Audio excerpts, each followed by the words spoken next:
우리 같이 말씀 함께 보도록 하겠습니다. 요한일서 4장 7절 8절.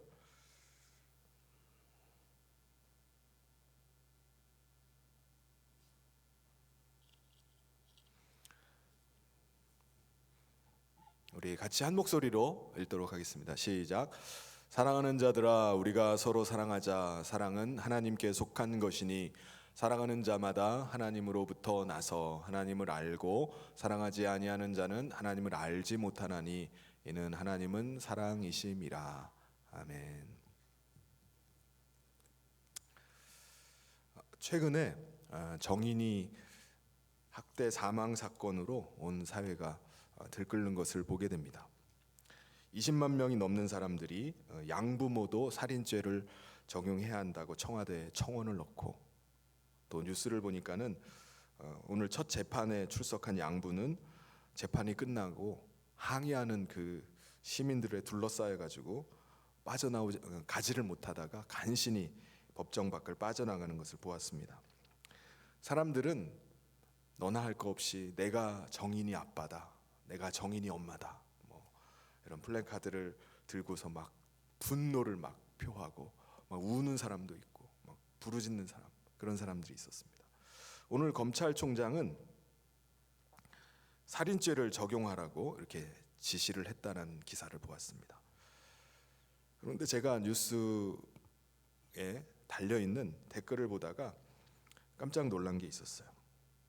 어떤 사람이 분노하는 그 사람들의 그 모습에 그 기사에 일침을 가하는 글을 하나 적어놨습니다. 뱃속에 있는 아이를 아무렇지도 않게 살인한 낙태자들은 양부모보다 더 심한 사람들 아닙니까? 라는 그런 글이었습니다. 그래서 도대체 낙태를 얼마나 하길래 그런가 찾아보니까 2017년도에 대한산부인과 의사협회에서 국회에다 보고한 그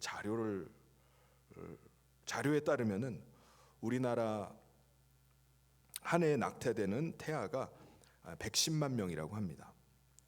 110만 명이 감이 잘 안 올지도 모르겠는데 하루에 따지면 하루에 3,000명씩 태아가 낙태를 당하고 있는 숫자입니다. 작년 한 해 우리나라에서 태어난 아기의 숫자가 28만 명이었어요. 거기에 몇 배 되는 태아가 낙태로 죽고 있는 것입니다. 낙태법에 의하면은 6개월 된 태아까지는 낙태를 할 수 있다고 합니다. 그러니까 5개월 정도만 돼도 태아의 크기가 15cm에서 한 20cm 정도 되는 이미 많이 자란 아기입니다. 자기 의사 표현도 제대로 못하는 그런 태아를 죽이는 것에 대해서는 사람들은 왜 분노하지 않을까? 하루에 3,000명씩 이렇게 낙태를 당하고 있는데 왜 분노하지 않을까? 왜 낙태당하는 아기에 대해서는 울분을 토하면서 막 플래카드를 들고 이렇게 슬퍼하지 않을까? 물론 낙태할 수밖에 없는 피치 못할 그런 다 사정과 이유들이 있을 것입니다. 그럼에도 불구하고 여러 가지 생각이 많이 들었어요. 태아도 엄연한 생명이잖아요. 자기 의사 표현을 못하는 것뿐입니다. 그런데 사느냐 죽느냐 이 결정을 어른들이 자기 마음대로 결정을 하는 거예요. 의사와 상관없이 더 살고 싶다고 외치고 있는데도 불구하고 그냥 그 의사에 상관없이 그냥 끝내버리는 것입니다. 또 인간의 사랑이라는 것이 이렇게 내가 정인이 아빠다, 엄마다 이렇게 막 울부짖으면서 이런 사람들이 있지만은 우리가 가지고 있는 이 인간의 사랑이라는 것이 지극히 자기본이구나라는 생각이 들었습니다. 남녀 관계에서도 그렇고 부모와 자식 간에도 그렇고 사랑해 너무나 사랑한다라고 이렇게 말을 하면서 사랑의 노래를 불러도 우리의 인간의 사랑이라는 것은 선택적이고 또 조건적인 사랑일 수밖에 없구나, 그런 생각이 들었습니다. 그래서 우리 하나님의 사랑은 어떨까요? 하나님은 어떤 분이시죠? 하나님은 사랑이시다라고 말씀합니다. 하나님께서 만드신 만물들을 보시면서 다 사랑스럽게 보셨어요. 근데 창세기 1장에 보면은 하나님께서 천지 만물을 만드신 다음에 하나님이 지으신 것들을 보기에 좋았더라 이렇게 말씀하셨습니다. 창조하신 것들을 사랑하셨어요. 그 중에서 제일 사랑하시는 존재가 누구였죠? 우리 인간입니다. 왜 그렇죠? 우리 창세기 1장 27절에 우리가 그 이유를 한번 찾아볼 수가 있습니다. 하나님이 자기 형상 곧 하나님의 형상대로 사람을 창조하시되 남자와 여자를 창조하시고, 누구를 쏙 빼닮았다고요? 하나님의 형상을 쏙 빼닮은 존재로 인간을 창조하셨습니다. 하나님의 형상을 따라 지으셨어요. 그러니까 하나님께서는 하나님을 쏙 빼닮은 우리 인간을 보실 때마다 너무나 사랑스러운 거예요. 우리가 보기에는 야, 완전히 붕어빵이다라고 하더라도 하는 그런 우리 자녀들이 있잖아요. 그래도 사람들이 볼 때에는 못생겨 보여도 날 닮은 그 아이를 보면 이렇게 또 사랑스럽습니다. 또 하나님께서는 우리 인간의 아담과 하와를 만드셨을 때 아담의 코에 생기를 불어넣으셔서 생명이 되게 하셨다고 말씀합니다. 여러분, 그 사람은 언제나 사랑을 하려면은 사랑에는 대상이 꼭 필요합니다. 그렇죠? 대상이 없이 사랑한다고 할 수 있나요? 하나님께서 대상도 없는데 하나님은 사랑이셔라고 말할 수 있나요? 대상이 없는데 어떻게 하나님이 사랑입니까? 짝사랑에도 대상이 있습니다. 대상이 있어야지 사랑이 있다고 말하는 거죠. 그러므로 사랑이신 하나님은 사랑의 대상을 필요로 하십니다. 그래서 하나님의 형상을 따라 우리 인간을 지으시고 우리를 그 사랑의 대상으로 삼으신 겁니다. 그 사랑을 우리 가운데 나타내신 거예요. 그래서 하나님과 이 사랑의 교제를 일방적인 사랑이 아니라 교제하기를 원하는 존재로, 영적인 존재로 우리를 만드시고 우리 인간을 사랑하시고 우리를 기뻐하시는 것입니다. 여러분, 우리가 가지고 있는 신앙이 무엇입니까? 하나님의 우리를 향한 그 끝없는 사랑을 우리가 받아들이는 것입니다. 하나님이 정말 나를 사랑하시는구나 라는 것을 내가 인정하고 그 사랑 가운데 사는 것, 그게 우리의 신앙입니다. 하나님이 우리를 얼마나 사랑하시는지 우리를 위해서 자신의 아들까지도 내어주셨어요. 그렇게 사랑하신 존재입니다. 우리가 예수님을 하나님의 아들로 시인하고 하나님께서 내어주신 그 예수가 바로 그리스도이심을 우리가 인정하는 것, 그 하나님의 사랑이 얼마나 큰지를 깊이 느끼고 받아들이는 것, 이것이 바로 우리의 신앙입니다. 그런데 우리가 이 하나님의 사랑을 받았는데 우리가 그 사랑에 얼마나 감사하면서 살아갑니까? 정말 그게 하나님이 나를 사랑하시는 것이 정말 감사한 일입니까? 감사로 느껴지십니까? 우리는 하나님의 우리를 향한 사랑을 당연하게 여겨서는 안 됩니다. 이게 당연한 게 아니에요. 하나님께서 우리 인간을 우리를 만들어놨으니까 당연히 사랑해야 되는 거 아니야 라고 말해서는 안 됩니다. 그건 오해예요. 그냥 사랑하는 것이 아닙니다.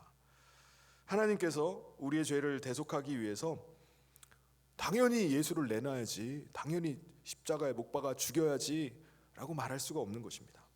거기에는, 그 사랑에는 엄청난 하나님의 희생, 눈물, 그것이 있는 것입니다. 아픔이 있는 거예요. 고통이 있는 것입니다. 우리를 사랑하시기 위해서 하나님이 얼마나 고통을 겪으셨는지, 아파하셨는지, 그것을 우리가 알면은 그 하나님의 사랑에 대해서 우리가 감격할 수밖에 없고요, 우리가 하나님의 사랑을 감사할 수밖에 없습니다. 우리도 마찬가지잖아요. 우리가 부모님은 나를 위해서 당연히 희생해야 돼. 나를 위해서 당연히 나에게 내게 다 줘야 되는 거 아니야? 부모니까 그렇게 해야 되는 거 아니야? 라고 말할 수가 없습니다. 사랑하기 때문에 하는 것입니다. 부모님이니까 날 위해서 고생해야 되는 거 아니야? 희생해야 되는 거 아니야? 요구할 수가 없어요. 부모님이 사랑하지 않으면 그렇게 할 수가 없습니다. 자녀된 우리가 부모님의 그 헌신, 그 사랑, 이것을 우리가 깊이 생각해 보면은 감사하지 않을 수가 없어요. 그 은혜를 당연하게 여기질 않을 것입니다. 자녀가 아플 때 어떻게 하죠? 밤잠을 설쳐가면서 그렇게 돌보고, 또 자녀가 더 공부하도록 하기 위해서 학비를 마련하기 위해서 허리가 부서져라 또 일하고, 또 뒷바라지 해주는 것, 그것은 사랑이 아니고는 할 수가 없어요. 부모님의 사랑 때문에 하는 것입니다. 부모니까 해야 되지, 그렇게 당연히 요구할 수가 없다는 것입니다. 우리가 부모님 나를 정말 사랑하셔서 그렇게 나를 위해서 희생하고 고생하고 있다는 것을 우리가 안다면 그 사랑에 감사할 수밖에 없습니다. 그 은혜를 평생을 잊지를 못하는 겁니다. 여러분, 예수님께서 이 땅에 계실 때 정말 예수님을 사랑했던 사람들이 누구였을까요? 하나님을 가장 경외하고 하나님의 말씀을 철저하게 지킨다고 하는 바리새인과 서기관들이었겠습니까? 그렇지 않습니다. 정말 예수님을 사랑했던 사람은요, 사람 취급도 받지 못하고 손가락질 당하던 그런 비천한 사람들이었어요. 세리와 창기들이었습니다.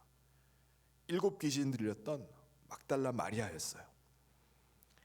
그들은 자신들의 죄에도 불구하고 자기에게 다가와 주시고 자기를 사랑해 주신 그 사랑을 알고 나서 그 사랑에 너무나 감격했습니다.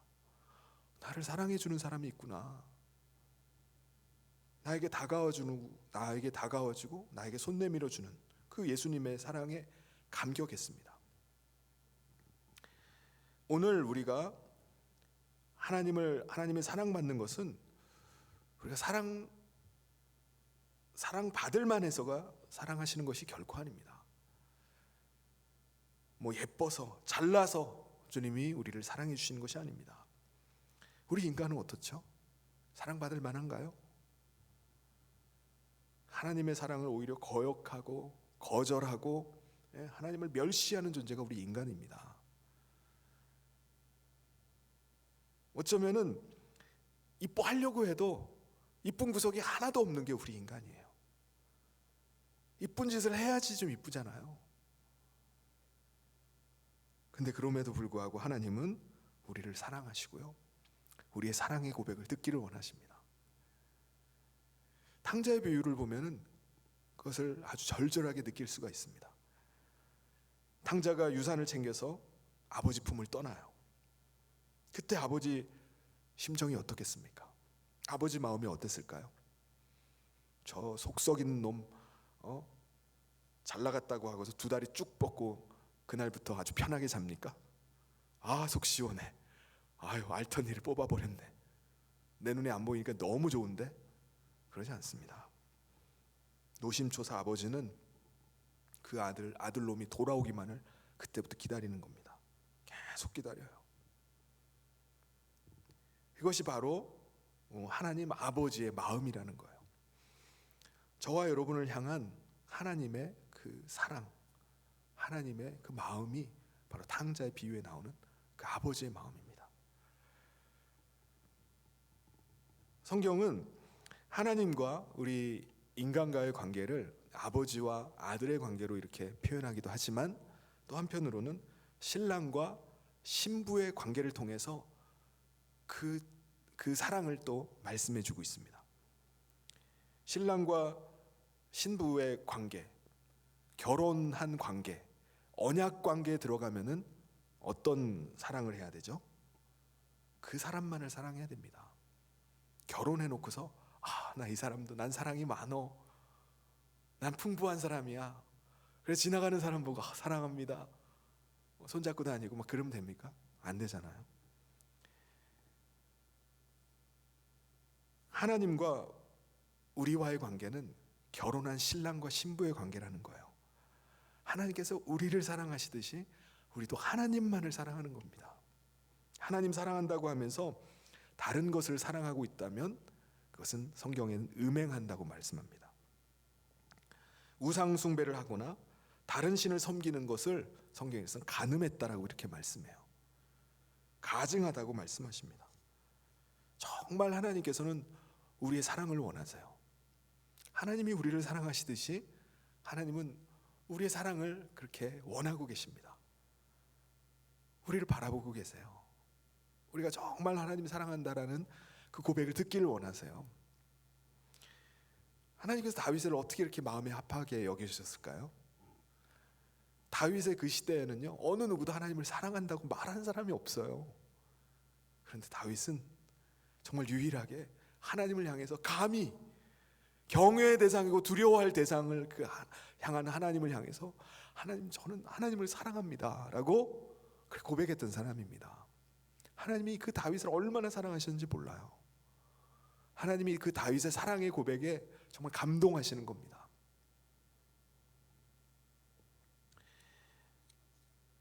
하나님은 저와 여러분을 얼마나 존귀한 존재로 여기시는지 모릅니다. 사랑하는 성도 여러분, 여러분 자신을 과소평가하지 마세요. 우리가 여전히 연약하고 쓰러지고 맨날 자빠진다 할지라도, 가난하고 뭐 내세울 거 하나 없다 할지라도, 그럼에도 불구하고 하나님은 나를 얼마나 사랑하시는지, 나를 얼마나 가치 있는 존재로 여기시는지 우리 그거를 기억해야 됩니다. 하나님이 우리를 사랑하시고 또 우리가 하나님과 이 사랑하는 이 관계는 천사도 부러워한다고 했어요. 천사조차도. 왜 그렇죠? 천사는요, 하나님과 그런 사랑의 관계에 있지는 않습니다. 천사는 부리는 종이라고 했어요. 히브리서에 보면은. 그러니까 하나님의 사랑의 대상이 아니에요. 그러니까는 하나님의 유일한 사랑의 대상, 하나님의 형상대로 모양대로 지음 받은 대상, 그건 우리 인간밖에 없습니다. 저와 여러분은 누구입니까? 바로 하나님의 사랑받는 존재예요. 이 사실을 우리가 기억해야 됩니다. 하나님과 사랑의 교제를 나눌 수 있는 대상, 유일한 대상이 바로 저와 여러분이에요. 여러분, 이것이 저와 여러분의 존재입니다. 저와 여러분의 가치예요. 하나님을 정말 기쁘시게 할 수 있는 존재, 그게 누구냐? 바로 저와 여러분이에요. 하나님의 마음을 정말 시원하게 해줄 수 있는 존재, 이게 저와 여러분입니다. 하나님과 깊은 사랑의 교제를 나눌 수 있는 유일한 대상, 바로 저와 여러분밖에 없습니다. 그래서 내가 얼마나 존귀한 존재인지를 우리는 잊어서는 안 됩니다. 그런데 오늘날 너무나 많은 사람들이 자기 스스로의 존재 가치를 아주 낮게 봐요. 나 같은 인간이 살아서 뭐해? 아주 무가치하게 여깁니다. 내가 살아서 뭐하나? 나를 인정해 줄 사람이 어디 있나? 자기 자신을 학대하여 자기 자신을 아주 비천하게 여깁니다. 자기 자신을 끊임없이 정죄를 해요. 이것은 하나님 앞에서 죄를 짓고 있는 것입니다. 하나님이 나를 얼마나 사랑하시는지, 하나님이 나의 사랑의 고백을 얼마나 듣기를 원하시는지, 이것을 안다면은 그렇게 말할 수가 없습니다. 이것은 하나님의 누구신지를, 또 내가 누구인지를 모르기 때문에 그렇게 말하는 겁니다. 여러분, 사람은 누군가로부터 얼마나 사랑을 받느냐, 그것에 따라서 자신의 존재 가치가 달라지게 되어 있습니다. 정말 사랑을 받고 있는 사람은 그 존재의 가치가 정말 높아져요. 자존감이 높아집니다. 그러므로 사랑하는 성도 여러분, 하나님이 우리를 얼마나 사랑하고 계시는지 그 사랑을 마음 깊이 간직할 수 있기를 바랍니다. 나는 하나님의 형상대로 지음받은 존재야.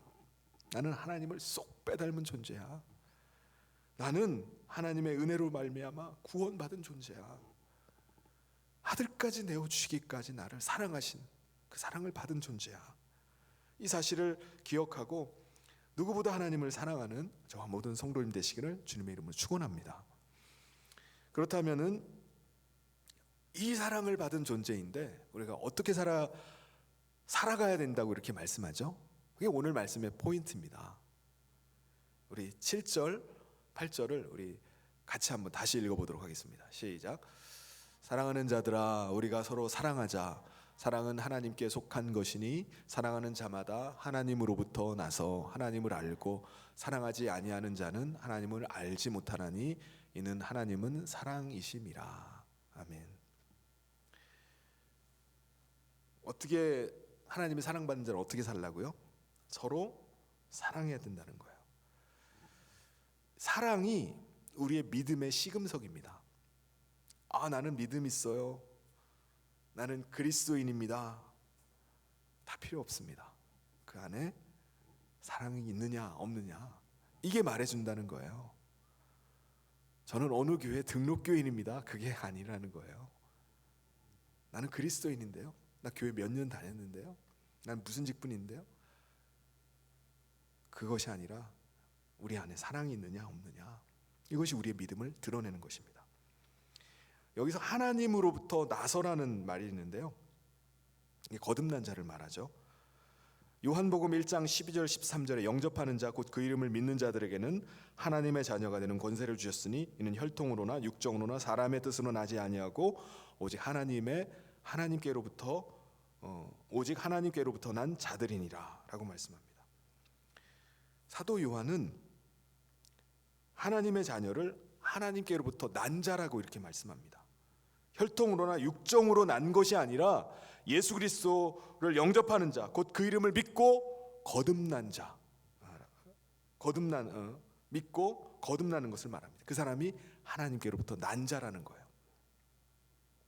그런데 오늘 본문에서는 사랑하는 자마다 하나님께로부터 낳고 하나님을 안다라고 말합니다. 그 사람이 하나님을 아는 사람이에요. 하나님을 아는 사람은 누구죠? 하나님을 사랑하는 자. 하나님께로 난 자는 어떤 사람이죠? 사랑하는 자라는 겁니다. 그러니까 사랑하는 것을 보면은 거듭났는지 거듭나지 않았는지 그걸 알 수 있다는 거예요. 하나님을 아는 사람인지 하나님을 모르는 사람인지 그걸 알 수 있다는 거예요. 뭘 보면요, 사랑이 있는지 사랑하는지 사랑하지 않는지. 정말 우리가 믿음의 사람이냐 아니냐, 내가 정말 거듭난 사람이냐 아니냐, 정말 하나님께로부터 난 사람이냐 아니냐, 이것을 구별해주는 그 기준이 뭐냐? 바로 사랑이라는 것입니다. 그러니까 우리가 정말 누군가를 내가 미워하고 그 사람을 비판하고 있다면, 내 안에 사랑이 없다면, 끊임없이 어떤 누군가를 질투하고 시기하고 욕하고 그러고 있다면은 자기 스스로 말하는 거예요. 나는 하나님께로부터 난 자가 아닙니다. 공개적으로 선포하는 것과 똑같습니다. 나는 하나님을 모르는 자입니다. 거듭난 사람에게는 차이는 있겠지만은 하나님을 정말 사랑하는 마음, 사랑하고 싶은 마음, 정말 내 주변에 있는 사람을 향한 그 사랑의 마음이 들 수밖에 없어요. 좀 연약하더라도, 좀 부족하더라도, 좀 자꾸 넘어진다 할지라도 내 안에 정말 그를 향한 그 연민, 긍휼히 여기는 마음, 사랑의 마음이 내 안에 드는 겁니다. 그 사람이 바로 거듭난 사람이에요. 그 사람이 하나님을 아는 사람입니다. 아이고, 그거밖에 안 되니? 우리가 그 사람에 대해서 비판하고 정죄하고 하는 것이 아니라 내가 그 사람에 대해서 정말 불쌍히 여기는 마음, 사랑의 마음이 있어야 되는 것입니다. 내가 이 사람이랑 가까이 지내고 나와 함께 하면은 나한테 좀 이득이 올 것 같고, 내가 득이 될 것 같아서 그 사람과 가까이 지내고 사랑하는 것이 아니라, 나한테 득이 하나도 될 것도 없고 이 사람이랑 같이 보내는 건 시간 낭비인 것 같고, 그렇다 할지라도 그 사람에게 더 시간을 내어주고 싶고, 그 사람을 위해서 내가 더 희생하는 마음이 들고 사랑의 마음이 드는 것입니다.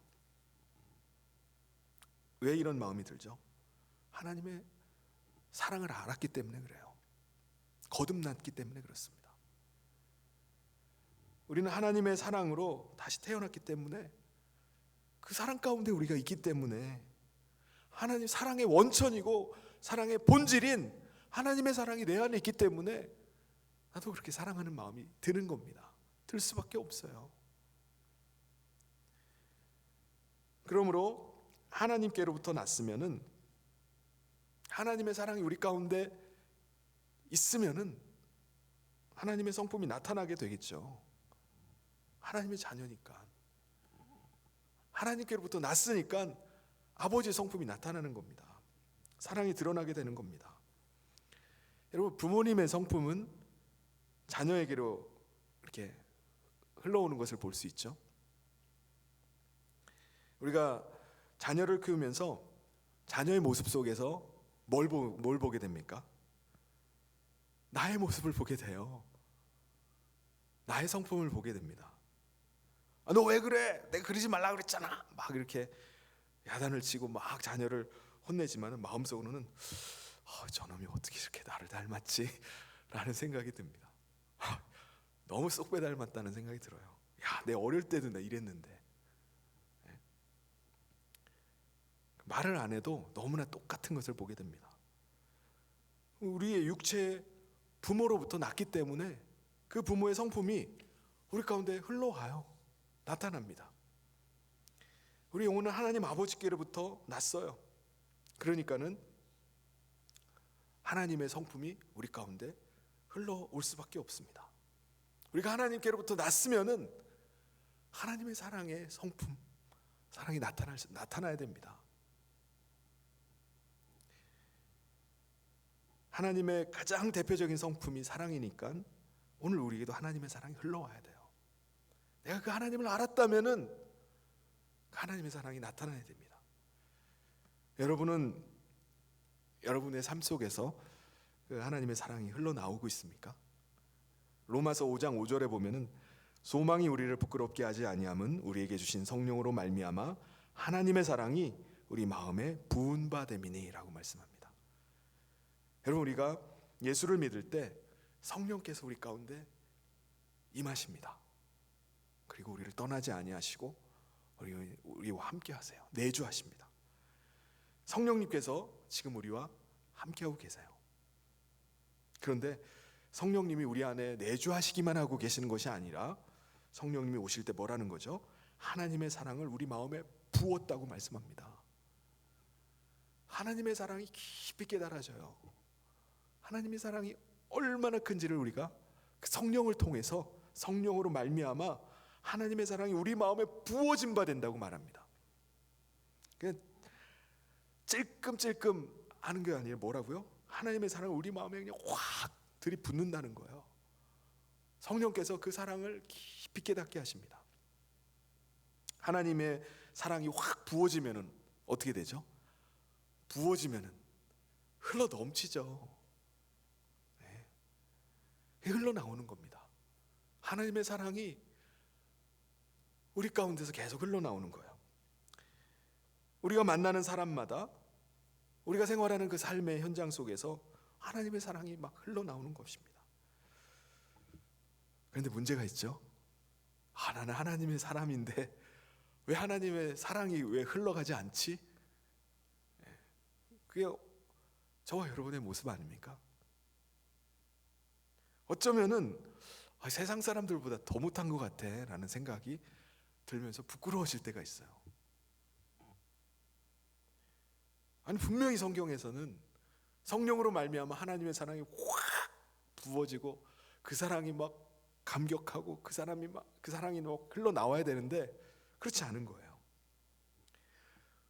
여러분, 세상 사람들에게는 하나님의 사랑이 부어지지 않습니다. 부어지지 않았어요. 사랑의 원천이고 본질인 하나님의 사랑이 그들에게는 없습니다. 세상 사람들이 사랑한다고 말하는 것은요, 이성적인 사랑, 정욕적인 사랑, 우정적인 사랑, 부모 자식 간의 혈육의 사랑, 그런 사랑은 있을지 모르지만 그 하나님의 사랑이 없는 거예요. 아가페의 사랑이 없는 것입니다. 그런데 성령 받은 사람이라면, 믿는 사람이라면 그 사랑이 흘러나와야 되는데 그게 느껴지지 않을 때가 많이 있습니다. 도대체 무슨 문제인가? 왜 나에게는 성령이 임하시고 하나님의 사랑이 확 부음받았다고 하는데 왜 그 사랑이 나오질 않는가? 나는 하나님으로 말미암아 거듭났고 하나님을 아는 사람이라고 말하는데 왜 나에게는 그 사랑이 없을까? 고민을 하게 됩니다. 정인이의 그 양부모가 다 안타깝게도 기독교인입니다. 목사님 다 자녀들이에요. 이게 어쩌면은 그들만의 문제들이 아닐 수도 있습니다. 저와 여러분의 모습 속에서 세상 사람들은 야, 이거 뭐 예수 안 믿는 사람보다 너 더 심한 거 아니야? 그래서 손가락질을 하고 있을지도 몰라요.